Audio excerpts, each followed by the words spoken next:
ಕವಿ ರನ್ನನ ಗತವೈಭವ ಸಾರುವ ರನ್ನ ವೈಭವ ಜಾನಪದ ವಾಹಿನಿಯ ಕಲಾ ತಂಡಗಳ ಅದ್ದೂರಿ ಮೆರವಣಿಗೆಗೆ ಜಿಲ್ಲಾ ಉಸ್ತುವಾರಿ ಸಚಿವ ಆರ್.ಬಿ. ತಿಮ್ಮಾಪುರ್ ಚಾಲನೆ.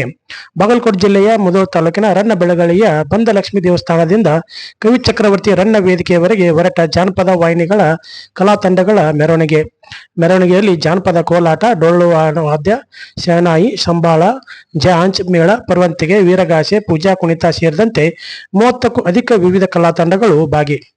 ಇಳಕಲ್ ಸೀರೆಯಲ್ಲಿ ಪೂರ್ಣಕುಂಭ ಹೊತ್ತ ಆಕರ್ಷಣೆಯ ಕೇಂದ್ರ ಬಿಂದು ಆದ ಮಹಿಳೆಯರು. ಜಿಲ್ಲಾಧಿಕಾರಿಗಳು ಸೇರಿದಂತೆ ಸರ್ಕಾರಿ ಮಹಿಳಾ ನೌಕರರು ಕೆಂಪು ಹಳದಿ ಬಣ್ಣದ ಸೀರೆ ಉಟ್ಟಿರುವುದು ಮೆರವಣಿಗೆಗೆ ಹೆಚ್ಚಿದ ಆಕರ್ಷಣೆಯನ್ನ ಕಂಡಿದೆ. ಹಿಂದಿನಿಂದ 3 ದಿನಗಳ ಕಾಲ ಹಮ್ಮಿಕೊಂಡ ರನ್ನ ವೈಭವದಲ್ಲಿ ಹಿನ್ನೆಲೆಯಲ್ಲಿ ನಡೆದ ಜಾನಪದ ಕಲಾ ತಂಡಗಳ ಅದ್ದೂರಿ ಮೆರವಣಿಗೆ.